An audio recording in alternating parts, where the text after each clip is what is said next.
चलो हम लोग अभी पार्ट 4 पढ़ते हैं, एमएम अप्रोच।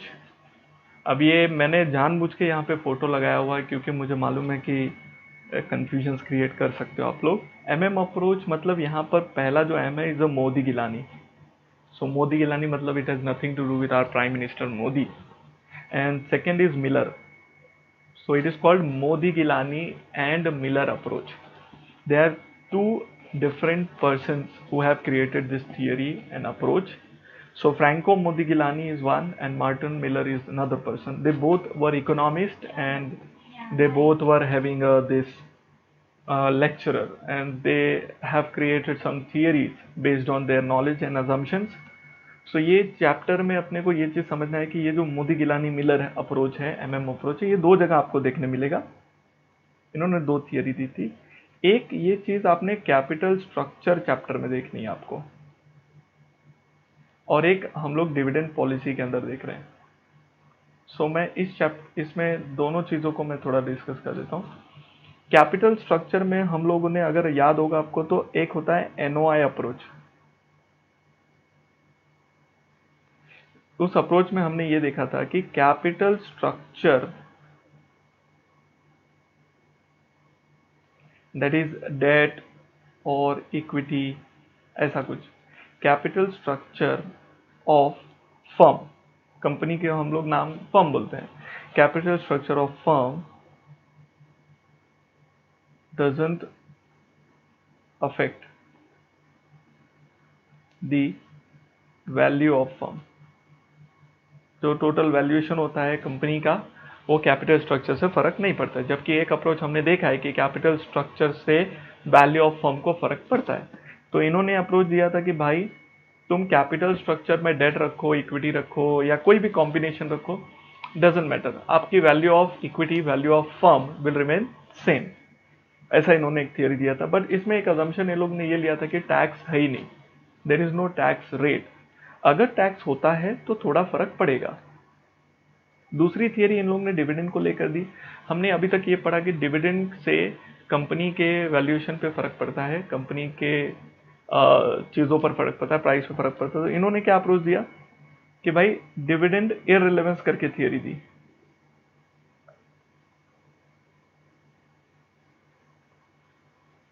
इसका मतलब ये है कि वेदर डिविडेंड पेड और नॉट, it doesn't affect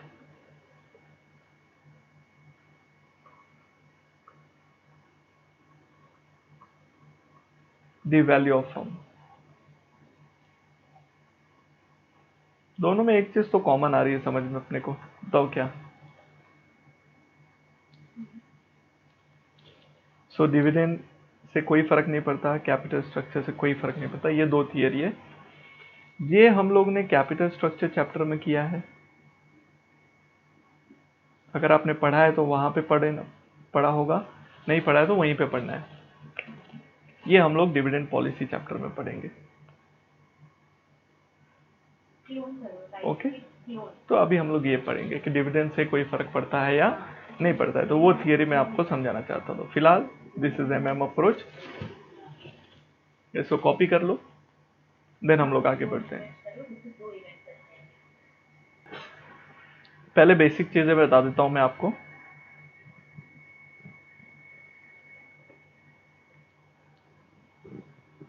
चलो मुझे बताओ, आपको कंपाउंडिंग इंटरेस्ट का फॉर्मूला आता है क्या?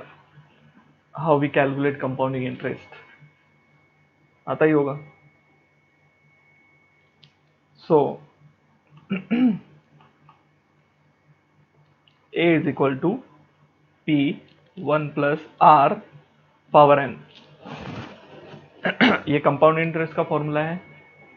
A को हम लोग फ्यूचर वैल्यू बोल सकते हैं, ये आज की वैल्यू है, मतलब P0, और रेट वगैरह दिया है। फ्यूचर वैल्यू का मतलब क्या होता है कि आज अगर मैं 100 रुपये इन्वेस्ट करता हूँ और मान लेते रेट है 10% का, तो एक साल बाद मुझे कितना मिलेगा, that is future value. I get 110। So 110 basically क्या है, इसमें प्रेजेंट वैल्यू तो है, मतलब 100 रुपीज तो है, प्लस एक्स्ट्रा 10 रुपीज मिल रहा है, उसको आप लोग इंटरेस्ट बोलते हो, राइट? तो यहाँ पर आपको दो चीजें मिलती हैं, एक तो आपको वैल्यू मिलता है plus you get extra that is called interest. Yes और no? And this is future value, so I would say future value. हालांकि 100 रुपये, अगर 100 रुपये को कंपेयर करोगे, इंटरेस्ट तो ओवर एंड अबव होता है, बट अगर यही कैलकुलेशन को जब आप लोग डिविडेंड के एंगल से लेते हो तो क्या फर्क पड़ेगा देखो। अब इसी चीज को मैं थोड़ा सा मॉडिफाई करता हूँ, समझने का कोशिश करना। A is equal to P 1 plus R power N, N यहाँ पे 1 ईयर का ही ले रहे हैं। तो मान लो मैंने कंपनी में इन्वेस्टमेंट किया, 100 रुपए के शेयर्स खरीदे, and as a investor I am expecting 10%, so obviously I need 110। ये समझा आपको? 110 मुझे चाहिए। अब ये 110 में क्या क्या होता है तो मैं आपको बताता हूँ। दो तरीके से होता है, एक हो सकता है डिविडेंड फ्यूचर में, और प्राइस। कॉम्बिनेशन कैसा भी हो सकता है। बस ये जो इक्वेशन मैंने बनाया इसको समझने का कोशिश करो। बोलने का मतलब ये है कि if I purchased any company का shares for 100 rupees and I'm expecting 10% extra, then I'm expecting 110 rupees। ये सबको समझा? अब अगर कंपनी डिविडेंड देती है, मान लो कंपनी ने दिया 10 rupees dividend, so I would expect my price to be 100। Suppose if company pays 5 rupees dividend, then I would expect my price to be 105। In short I want 110, क्योंकि आई am expecting 10%। ये theory समझ गया तो तुम्हारा भेजा सब clear है। अगर कंपनी ने डिविडेंड नहीं दिया तो then I would expect price to be 110। सीधी सी बात है, बिकॉज मुझे तो 110 रुपए चाहिए कैसे भी। ये लॉजिक को पकड़ के रखिए और इसके ऊपर हम लोग आगे बढ़ेंगे। अब मैं आपको बता रहा हूं क्या क्या चीजें रिप्लेस करने वाला हूं, जरा ध्यान दीजिए। ये और ये हम लोग एक ही जगह ले लेंगे, तो बोलने का मतलब ये है। और P को हम लोग P0 बोल देंगे, बाकी सब वैसे ही रखता हूं। So P1 plus D1 is equal to P0, आज का price, 1 plus R is rate expected by shareholder, so I would write K, and N is time period, so we are assuming it to be 1 year only, so let's write 1. Can you see this equation? Can we just make the changes? So let the P0 be there, P1 plus D1 upon 1 plus K। तो अगर मुझे P0 calculate करना है तो मुझे P1 that is future price and future dividend divide by 1 plus K, I will get the present price. अभी clear with this? बस ये फंडा को याद रखिए और इसके ऊपर करना है। तो ये मैंने आपको लॉजिक बताया। This formula is of compounding interest which everyone knows, ठीक है। उसको मैंने एक लॉजिक से एक्सप्लेन करके बताया। जैसे एग्जांपल ले लिया, suppose rate to be 10% and P0 to be 100%, 100 rupees, तो क्या आएगा अपना फ्यूचर वैल्यू, एंड उसको थोड़ा सा मॉडिफाई करने का कोशिश किया, and then we conclude P0 can be calculated like this. So P0 is, again I repeat, जरा मेरे साथ जरा बताओ तो मुझे, आप बोलो क्यों ऊपर नहीं जा रहे भाई? नहीं तो आई आई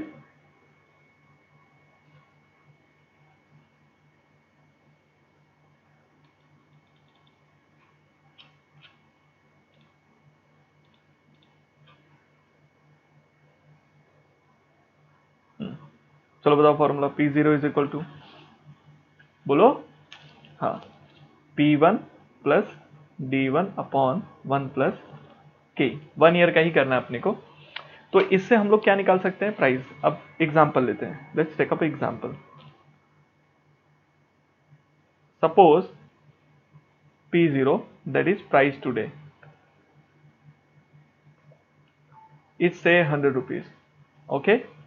एंड के का मतलब होता है expected written by share holder, by share holder. Share holder इतना एक्सपेक्ट कर रहा है, से 20%। कंपनी पेज डिविडेंड, केस 1 से 10 रुपीज,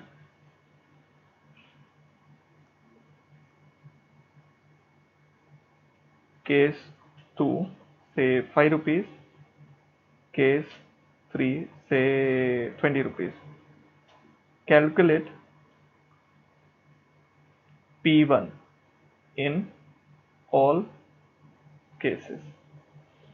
ओके, कैसे करेंगे?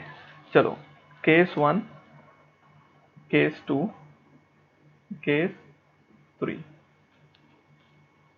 So we know P0 is equal to P1 D1 1 plus K. So let's do it. P0 is equal to P1 कितना है? इनफैक्ट ऐसे नहीं करता हूं, पहले वाले केस में oops, I know P0 is 100. I don't know P1, वही कैलकुलेट करना है. इन द केस 1 10 रुपीज है, so dividend is 10 rupees divided by 1.10. K, sorry 20% है K, so 20. सॉल्व करिए, ये उधर चला गया 120 हो गया, so P1 will be 120 minus 10 will be 110. So P1 आ गया, so P1 would be 110 if 10 rupees dividend is paid. Again 100, so let's P1 वापस से कैलकुलेट करते हैं. if dividend is 5, again P1 would be 120 minus 5, so P1 would be 115. अगर dividend pay किया 5 rupees, then P1 will be 115. चलो third case बताओ. 100 rupees P1, dividend is पे 20, 1.20, so P1 would be 120 minus 20 comes to 100. In this case P1 will be 0. So we can see different dividend will give a different prices, market prices tomorrow. P1 मतलब कल का price, P0 मतलब आज का price. तो अगर मुझे P0 question में दिया है और अगर मुझे रेट दिया परसेंटेज और मुझे बताया कितना डिविडेंड पे किया, तो I can easily calculate P1. ये सब लोग कर पाएंगे क्या?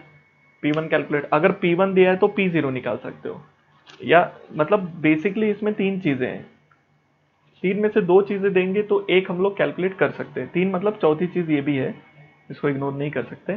4 में से अपने को कोई भी 3 चीज का इन्फॉर्मेशन देंगे तो हम लोग निकाल सकते हैं. अब यहाँ पे देखो 3 चीजों का इन्फॉर्मेशन दिया था ना, ये एक हो गया, 2 हो गया और ये तीसरा हो गया, तो हम चौथे का आंसर निकाल सकते हैं by using this equation. Is that clear with you guys? Now I can take up the MM theory. अगर आपको ये समझ गया कि how to calculate by using this, how to calculate P1. Okay, मैं अब क्वेश्चन लेता हूं डायरेक्टली. तो क्या हम लोग ले रहे हैं? MM थियरी बोलते हैं या इसको प्रपोजिशन भी बोला जाता है, कि डिविडेंड, वेदर डिविडेंड पेड और नॉट, कंपनी डिविडेंड दे या ना दे, it does not affect value of the company. It means value of company paying dividend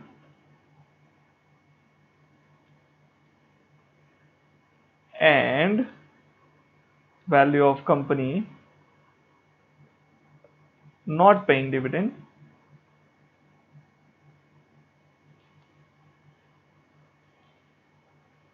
will be same, assuming other factors are same. तो तुम डिविडेंड दो मत दो उससे कोई फर्क नहीं पड़ेगा, does not affect value of company. तो can we call hence this theory is also known as dividend irrelevant theory. कोई अगर पूछेगा what is dividend irrelevant theory, तो dividend irrelevant theory is nothing but MM theory.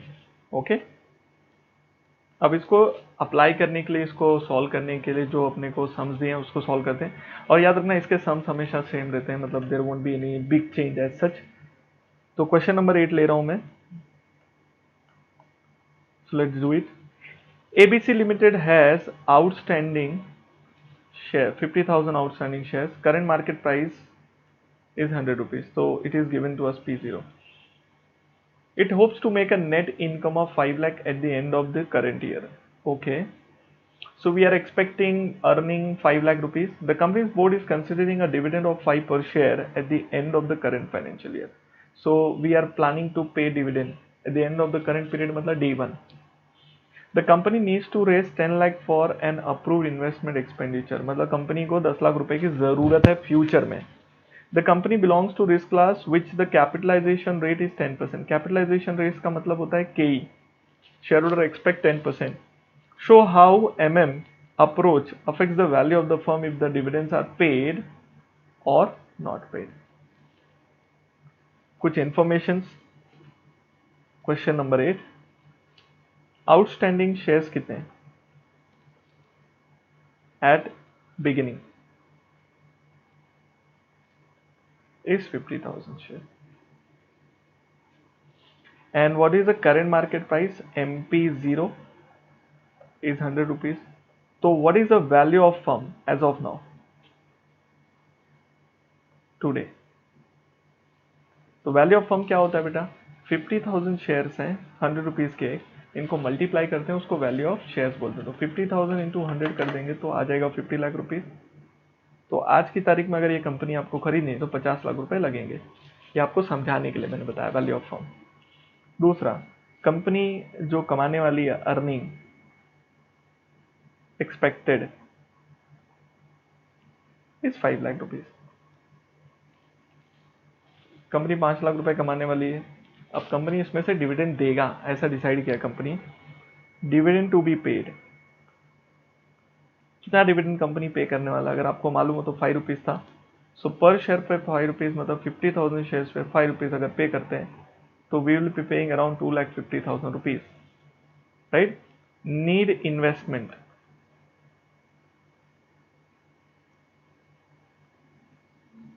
वो छोड़ दो, ये सब इंफॉर्मेशन दिया हुआ है. अब मैं आपको समझाने की कोशिश करता हूं कि how this proposition will go ahead.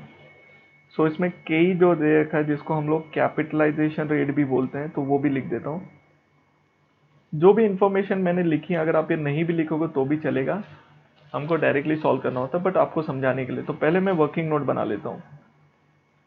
Calculation of 1 साल बाद का price of P1 that is future price of shares. ठीक है. P1 अपन कैलकुलेट करते हैं. उसके लिए अपने को सेम कंपाउंडिंग इंटरेस्ट वाला जो फॉर्मूला है वो लगा देंगे. That is P0. दो तरीके से करेंगे. इफ डिविडेंड इज पेड तो क्या होगा, and if dividend is not paid तो क्या वैल्यू आएगा. दोनों निकाल के रख लेते हैं बिकॉज अपने को दोनों पे करना है ना. सो डिविडेंड कितना पे करने वाले हैं by chance 5 rupees, and dividend नहीं पे किया तो क्या होगा 0. ऐसा है. अब देखो हमको थियरी पता है P0 is equal to P1 plus D1 upon 1 plus K. इसी के दम पे सॉल्व करो. P0 दिया है 100, P1 प्लस D1 अगर 5 रुपीज दे रहे हो, expected capitalization is 10%, hence P1 will be 110 minus 5, that comes to 105 P1. Is that clear with you guys? दूसरा, if the similar thing is applied here, P1 plus dividend नहीं दिया तो P1 क्या होगा. सो 110 ही होगा क्योंकि आपने 5 रुपीज डिविडेंड नहीं दिया तो price will change accordingly. I hope you got the point. This is prices. अब मैं थियरी को प्रूव करने के लिए मैं एक चार्ट बनाता हूं. मैं आपको बताना चाहता हूं value of the firm change नहीं होगा 1 साल बाद. So evaluation calculation of value of firm at the end of the year. क्योंकि बहुत सारी कैलकुलेशंस हो रहे हैं एंड ऑफ द ईयर, तो उसके हिसाब से अपने को देखना है. Now if dividend paid and if dividend not paid, दोनों भी तरीके से करके दिखाएंगे अपन। अगर डिविडेंड पे किया तो वैल्यू क्या आएगा और नहीं पे किया तो क्या आएगा। इफ यू रिमेंबर, अगर ये रहा तो ये 105 होगा और ये रहा तो इसे भी याद रखिए, 1 साल बाद का प्राइस। अब आगे बढ़ते हैं, चलिए। अर्निंग, दोनों भी केस में 5 लाख ही कमाना है, क्योंकि डिविडेंड तो 1 साल बाद देना है। अभी के इन्वेस्टमेंट के हिसाब से तो 5 लाख रुपीज तो कमाओगे, लेस डिविडेंड पेड। चलो बताओ कहाँ क्या अमाउंट आएगा। अगर डिविडेंड पे किया 5 रुपीज, तो 5 रुपीज इंटू 50,000 शेयर्स, तो आपको 2,50,000 रुपीज डिविडेंड पे करना पड़ेगा, जिससे आपके पास रिटेन्ड अर्निंग, जिसको आप रिजर्व कहते हो, 2.5 लाख बचेगा। और यहाँ डिविडेंड नहीं दोगे तो पूरा का पूरा 5 लाख बचेगा। यस और नो। अब हमको इन्वेस्टमेंट करना है। कितनी इन्वेस्टमेंट नीड है हमारी। इफ रिमेंबर, क्वेश्चन में दिया है 10 लाख रुपीज अपने को इन्वेस्टमेंट के लिए चाहिए। तो अगर चाहिए तो हमारे पास ऑलरेडी पड़ा हुआ है 2.5 लाख रुपया, तो कितना बैलेंस चाहिए। बैलेंस कितना नीडेड है, 7,50,000। और इस केस में 5 लाख पड़ा है, तो balance needed is only 5 lakh rupees. Yes और नो। अब ये जो बैलेंस है ना, ये हम लोग फ्रेश इक्विटी शेयर से लाएंगे। चलो मुझे बताओ प्राइस क्या चल रहा है, मार्केट में प्राइस क्या चल रहा है। तो इधर पे प्राइस चल रहा है 105 रुपीज और यहाँ पे प्राइस चल रहा है 115 रुपीज। तो कितने फ्रेश इक्विटी शेयर इशू होंगे। बोलने का मतलब होता है कि हमको 7.5 लाख रुपए चाहिए और प्राइस 105 रुपए चल रहा है। P1 हमने निकाला ना, एक्सपेक्टेड मार्केट प्राइस, मतलब इतना मार्केट प्राइस होगा, तो उसके हिसाब से बताओ। तो 7,50,000 divide by 105 comes to some odd amount आ रहा है, 7142.86। ले लो, कोई दिक्कत नहीं है। शेयर्स या राउंड ऑफ करने मत जाओ, राउंडिंग ऑफ कर सकते हैं बट मत करो। एंड वहां पे 5 lakh divide by 115 comes to something 4347.83 share. ये दिखाई दिया आपको। ये फ्रेश शेयर्स हैं और पहले से ओल्ड शेयर्स कितने हैं हमारे। यू रिमेंबर 50,000 शेयर्स हैं, दोनों भी केसेस में 50,000 शेयर्स हैं। चलो बताओ टोटल इक्विटी शेयर्स कितने हो गए। ए प्लस बी, ये ए और ये बी, तो 57,142.86 शेयर्स हो गए। और यहाँ पे हो गए 54,347.83 शेयर्स हो गए, है ना। चलो वैल्यू ऑफ फर्म निकालो, कैसे निकालते हैं। सो प्राइस को मल्टीप्लाई करना पड़ेगा इसमें, है कि नहीं। याद है, number of shares into price करते हैं। तो what is the price going on इस केस में। पहले केस में प्राइस कितना चल रहा है, 105 चल रहा है। और दूसरे केस में प्राइस क्या चल रहा है, 115। आर यू श्योर 115 है या कुछ गड़बड़ किया मैंने। 115 नहीं, 110 है ना। निकाल के तो रखा है हम लोग ने, 110 है। सॉरी, थोड़ा सा चेंजेस कर देता हूं। ये रॉन्ग हो गया ना, क्योंकि ये रॉन्ग किया तुमने। सो 5 lakh divide bye 110 comes to 4545.45 shares. This will also change. 54,545.45 shares.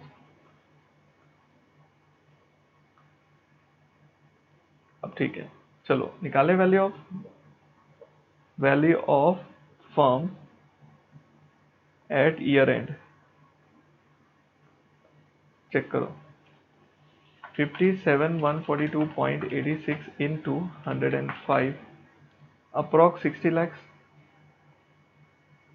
याद है ओपनिंग में 50 lakhs था, अब क्लोजिंग में 60 lakhs है। अगर डिविडेंड पे किया, if we paid the dividend, situation would be like this and value will be around 60 lakhs. Okay, And what if we don't pay the dividend? 5,4 into 110. ओ, ये भी 60 lakhs आया। मतलब dividend नहीं पे किया तो भी वैल्यू ऑफ कंपनी वही रहा, कंपनी का वैल्यू चेंज नहीं हुआ, डिविडेंड नहीं दिया तो भी। यही तो प्रपोजिशन है कि value of firm will not change if you pay dividend, you don't pay dividend.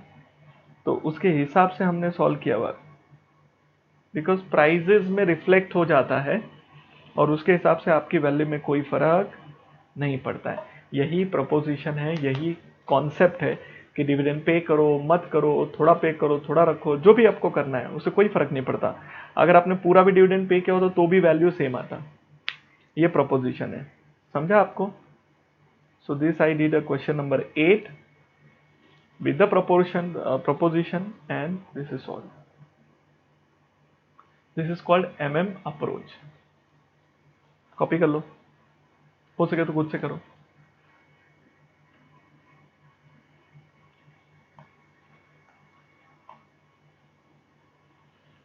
और ये क्वेश्चन मैं आपको होमवर्क दे सकता हूं अगर आपको चाहिए तो। Question number 2, everything is same, nothing great as such. पूरे क्वेश्चन को पहले अच्छे से पढ़ लेना, उसके बाद ही सॉल्व करना। ओके, इस क्वेश्चन को मैं कॉपी कर लेता हूँ। चलो चेक कर लो, ये तुम्हारी टेक्स्ट बुक का क्वेश्चन नंबर 2 है। चलो देख लो एक बार। देखो 8 लाख इक्विटी शेयर है at the beginning and current market price क्या चल रहा है 120। तो बताओ अभी की तारीख में कंपनी का वैल्यूएशन क्या है? सो 8 lakh into 120, 960 lakhs, yes or no? So today's value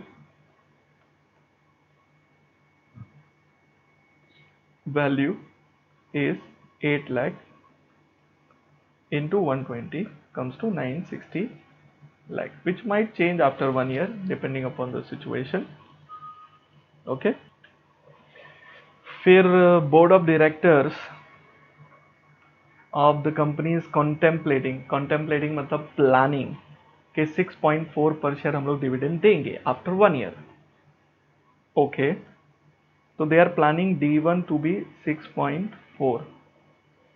Rate of capitalization is given to us, KE is given to us 9.6% per annum. Okay, based on approach, calculate the market price, that is P1, if dividend declared, if dividend not declared. तो अपने को पता है कैसे करना है, right? ए part तो हो जाएगा आपसे फटाफट। ये वाला थियरी अप्लाई करना, P0 is equal to P1 plus D1 upon 1 plus K। तो मेरे हिसाब से आपका जो आंसर आएगा, पहला डिविडेंड डिक्लेयर्ड का आंसर एक अलग आएगा और डिविडेंड नॉट डिक्लेयर्ड का आंसर का अलग आएगा। सो डिविडेंड डिक्लेयर्ड में एंड डिविडेंड नॉट डिक्लेयर्ड में, दोनों में आपको आंसर निकालना है। सो डिविडेंड डिक्लेयर्ड का नॉट डिक्लेयर्ड का मैं बताता हूँ आपको कितना आएगा। सो अब current market price 120 into 9.6, 120 plus 9.6%, 131 minus 6.4, 131, 125.12, 120 into plus 9.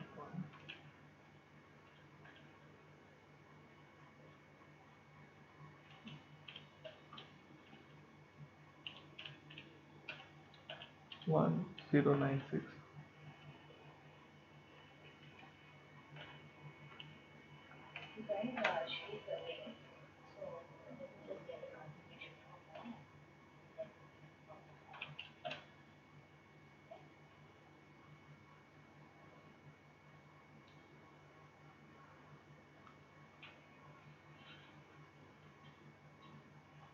This would be P1, this would be P1।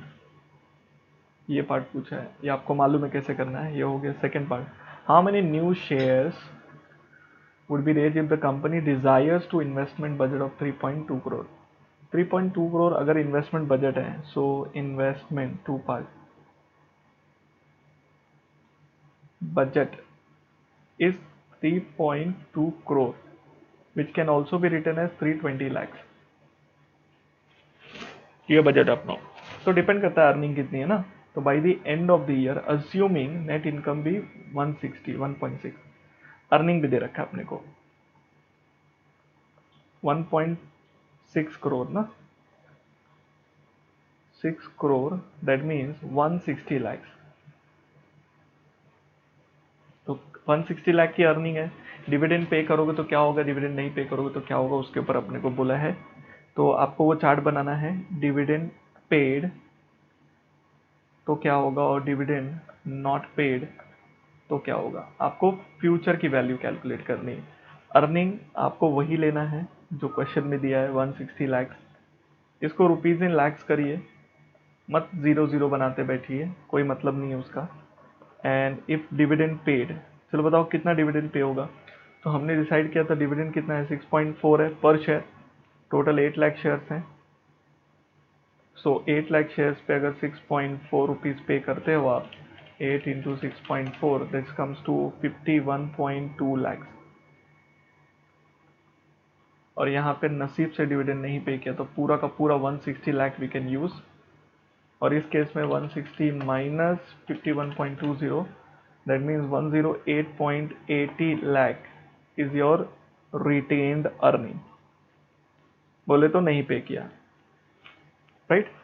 अब हमारा जो इन्वेस्टमेंट नीड है वो हमको दिया है क्वेश्चन में। इन्वेस्टमेंट नीड तुम्हारा कितना है, 320 लाख का है। चाहे वो केस हो चाहे ये केस हो, चलो बताओ कितना चाहिए आपको। सो इन्वेस्टमेंट नीडेड है ना, बैलेंस अमाउंट। अब अगर आउट ऑफ 320 108.8 का बंदोबस्त हो गया दैट मीन्स 211.20 लाख चाहिए अपने को यहाँ से। और 320 माइनस 160 का बंदोबस्त हो गया तो 160 लाख चाहिए यहाँ से, जो अपने को फ्रेश इशू से लाना है। तो फ्रेश इशू करना है अपने को इक्विटी शेयर्स, है ना। तो पहले पता प्राइस क्या चल रहा है मार्केट में। तो प्राइस हमने ऑलरेडी निकाल रखा है बेटा, 125.12, 125.12 दिस इज P1 राइट। और यहाँ पे P1 क्या है, 131.52। चलो बताओ कितने नए शेयर्स इशू किए जाएंगे। सो 211.20 डिवाइड बाई 125.12, 211.20 डिवाइड बाई 125.12 कितना आता है मालूम है, समथिंग 1 पॉइंट समथिंग लैक्स आ रहा है।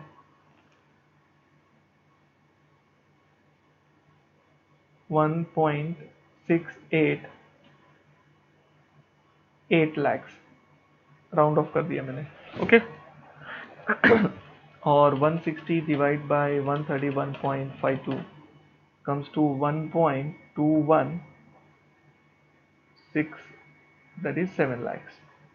अगेन राउंड ऑफ कर दिया, 3 डिजिट पे राउंड ऑफ कर दिया मैंने। इतने शेयर्स आएंगे, प्लस कर दो ओल्ड इक्विटी शेयर्स कितने थे, we had 8 lakh. You remember old equity shares around 8 lakh numbers में। हाँ तो टोटल कितने हो गए बताओ, total equity share. So this comes to 9.688 lakhs and 9.217 lakh। चलो मल्टीप्लाई बाय द प्राइस हमको निकालना है वैल्यू ऑफ फर्म। तो ऑब्वियसली प्राइस मल्टीप्लाई करना पड़ेगा। सो इसमें कितना मल्टीप्लाई करोगे, 125.12। So let me multiply 9.688 into 125.12, approx 1212 lakh। और उसमें करिए 9.217 इंटू 131.52 प्राइस होगा ना, 131.52 अगेन 1212 लाख। तो वैल्यू ऑफ फर्म सेम आ गया। डिविडेंड पे करो मत करो उसे कोई लेना देना नहीं है, वैल्यू फर्म सेम आएगा। इसमें प्राइस कमाल कर जाता है, ये जो प्राइसेस निकाले हमने।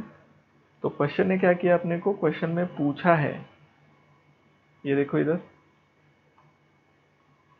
उसने तो वैल्यू निकालने को बोला ही नहीं, उसने बोला न्यू शेयर्स के प्राइस निकालो और मार्केट प्राइस निकालो बस। मतलब उसने जो पूछा है अपने को सिर्फ ये पूछा है how many new shares would be issued and what will be the market price, तो उसके हिसाब से सॉल्व कर दिया। अभी clear with this question number 2 also? चलो ग्रेट, कॉपी कर लो। And this completes our chapter of dividend policy. इसमें आपने सारे सम कर लिए, मैं आपको दिखा देता हूँ चाहिए तो। ये भी कर लिया, ये हमने कैंसिल कर दिया है, चेक कर लो कुछ रह न जाए। हाँ ये क्वेश्चन ये रहेगा ना, वो मैं आपको बताता हूँ। This question does not belong to this particular page, actually this belongs to value of companies, capital structure chapter का है। And this is NOI approach के ऊपर सॉल्व करना है। मैं सॉल्व कर रहा हूँ, लेकिन अगर आपने कैपिटल स्ट्रक्चर चैप्टर किया रहेगा तो थोड़ा इजी रहेगा, तो उसके एंगल से करना है। इसमें दिया हुआ है question number 13, you have been provided a particular 3 companies A limited, B limited and D limited. ठीक है, 3 कंपनीज दे रखी है अपने को। तीनों कंपनी का EBIT that is earning is same, number of shares अलग हैं क्योंकि वो लोग ने इक्विटी और डेट का कॉम्बिनेशन रखा है, कैपिटल स्ट्रक्चर में चेंजेस किया है। Every company expect 12% return on investment, they are expecting ROI उनका कितना होना चाहिए, 12%। अब मुझे एक बात बताओ, मैंने आपको टॉप पे क्या समझाया आपको, इतना बढ़िया फोटो जो दिखाया आपको मैंने आपको क्या बोला, कैपिटल स्ट्रक्चर से फर्क पड़ता है क्या? सोच के बताओ। डी और ई क्या सेट करते हो उससे कोई फर्क नहीं पड़ता है, इस अप्रोच को हम लोग क्या बोलते हैं, NOI अप्रोच बोलते हैं। तो हम देखते हैं कैपिटल स्ट्रक्चर से फर्क नहीं पड़ता है, तो फिर भाई value of firm will remain same for all the companies. तुम अगर तुम्हारा अर्निंग सेम है और कैपिटल का अमाउंट सेम है तो फर्क नहीं पड़ेगा। Question number 13, so A limited, B limited and C limited, EBIT given to us 15 lakh।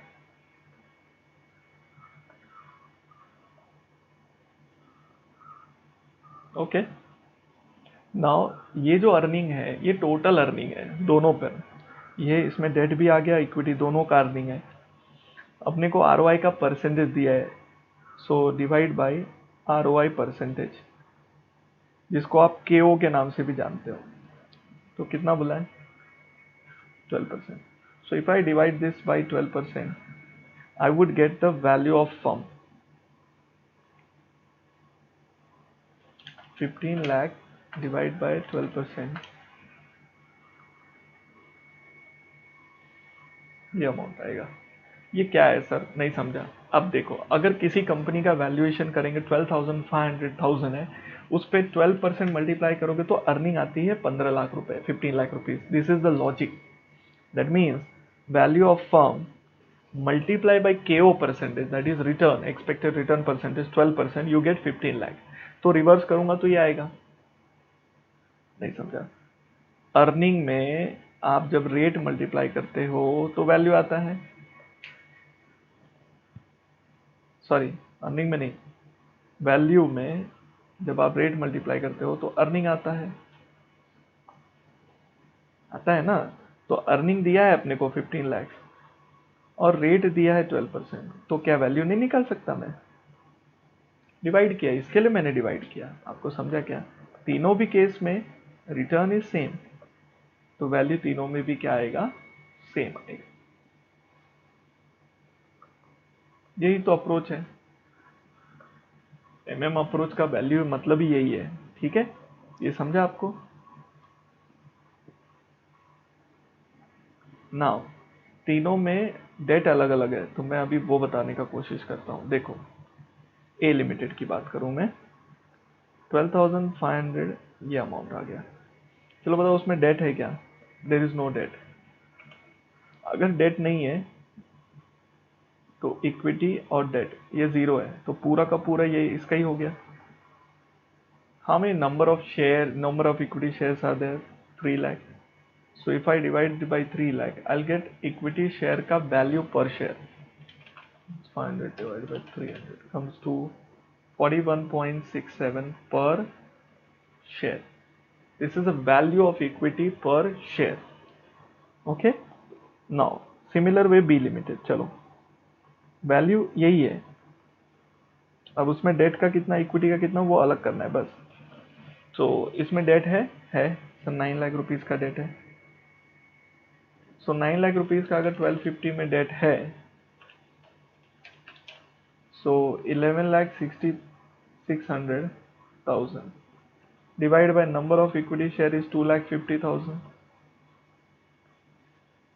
So 11,600 divided by 250 comes to 46.4 per share. Last company is C Limited, which has the same value.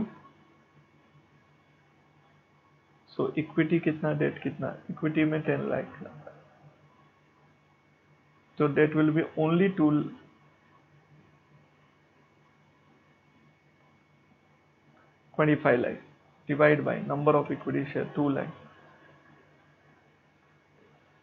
25 lakh divided by 2 lakh comes to कुछ तो गड़बड़ किया क्या मैंने, minus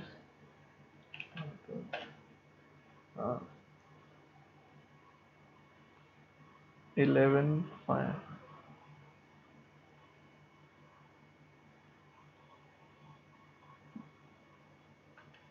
divided by 200, 57.50 पर share.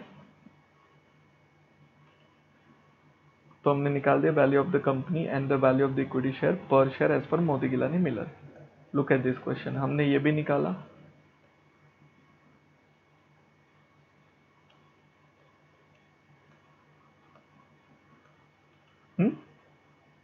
And दूसरा value of the equity per share वो भी निकाल लिया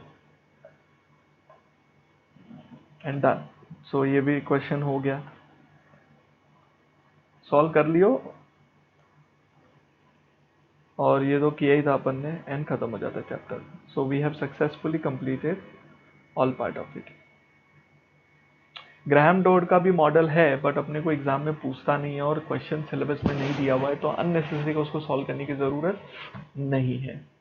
फिलहाल इतना प्रैक्टिस कर लो, कुछ रहेगा तो एक्स्ट्रा रहेगा तो बता दूंगा मैं आपको. Okay, so here we complete dividend policy also. So कर लो अच्छे से.